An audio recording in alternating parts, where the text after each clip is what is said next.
I want you to just describe all movies and trailers and everything to me from now on. It'll never be the same unless you're talking me through them. Really? Yes. All right, I will. Okay. Or I'm one of those people you can say, shut up, we're trying to watch. Sort of Thor franchise, you came in slightly later to it, obviously. So what was it like sort of coming into that movie in the third movie? Fantastic. Fantastic. What a cast, like we say. Geez, who should we say? Kate Blanchett, Sir Anthony Hopkins. You didn't see there. Tom Hiddleston, Chris Hemsworth, you know, fantastic. Yeah. But it was good to come into this one. We improvised a lot of the movie. That's quite unusual, isn't it? For a movie like that, well, I've done movies where I've improvised a lot before. I like to improvise. Why am I not surprised? Really? I know. I'm Gabby. I'm open.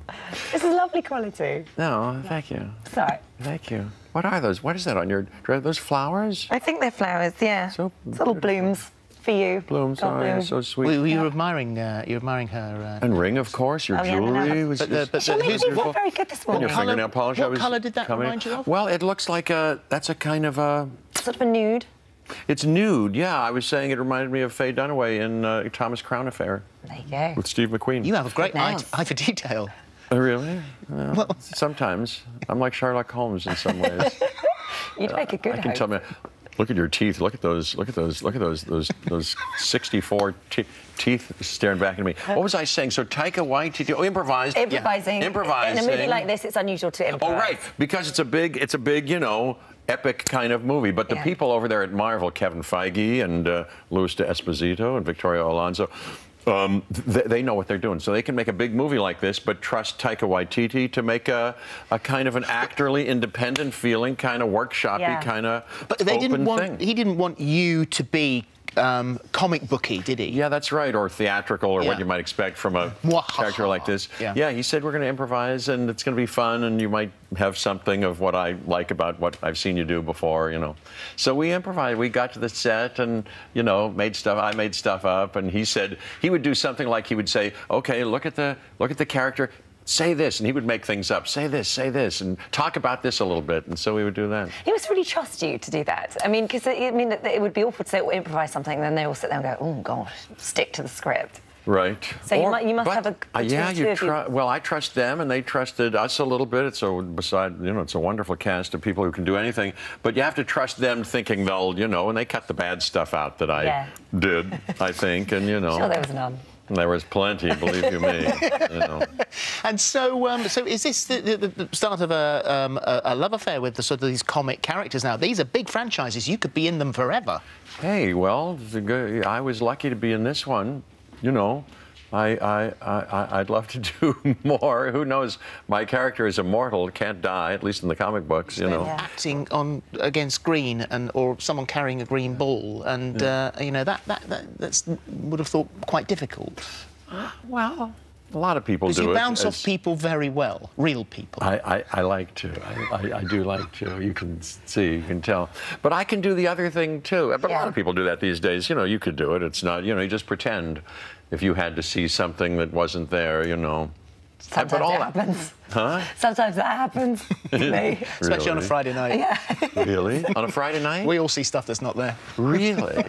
Really? Well, yes, probably. But you take to having a cocktail or something? Yeah, and that kind of... It's been rumoured. Really? With acting, you knew from really young. I mean, your parents took you to the theatre, and you had lots of questions straight away about theatre, and knew that that's where you wanted life to go.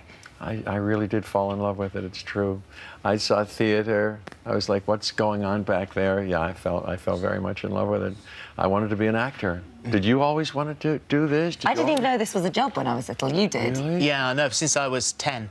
Really? That's when it hit me. Really? I was kind of 10. My dad had said, if you find something you love to do, that's kind of a key to your vocational choice, you know. And then I was in this drama program, and afterwards, I kept it as a secret to myself, and because I had such a great time doing this. Did you have an idea on what roles that you wanted to do, what sort of actor you wanted to be?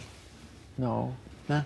No, I didn't. And is there anything sort of left untapped in the acting world that you'd like to do? Don't know. Yeah, I've done a lot of stuff, but I'll bet there is. You know, I'm not thinking of any plays right now, but I feel like I'm getting better, frankly, and I feel like I'm on the threshold of my more confident and enjoyable. Have you ever seen a stuff. British panto? Yes, I worked with Kevin Spacey at the Old Vic, and during my run there, he said, "Oh, you got to come to see this." I think it coincided with it. So I saw Panto. I didn't know what that was before. Would that be of any interest to you? Sure, that was great.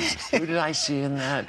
Yeah, it was great. Well, I've done a bunch of stuff here. You know, I worked at the Old Vic, and I've done theater here. I did Richard Curtis's first movie. I'm sure he's been on here. What a wonderful man he is. It was Emma Thompson's first movie. Yep. I've done a bunch of stuff here. I swear we could talk to you all day. Thor Ragnarok is in cinemas from October the 24th, and thank you very much indeed. I can't thank you. Please come back. I will. Do you get to LA at all? Yes, we'll come and look you up. Come to. Well, I play a weekly gig. I play piano in a jazz group at a place called Rockwell. Oh, wow. If you're there on a Wednesday, we'll exchange numbers. We have to take a break now because we get in 4 seconds. But we'll exchange numbers and be back after the break.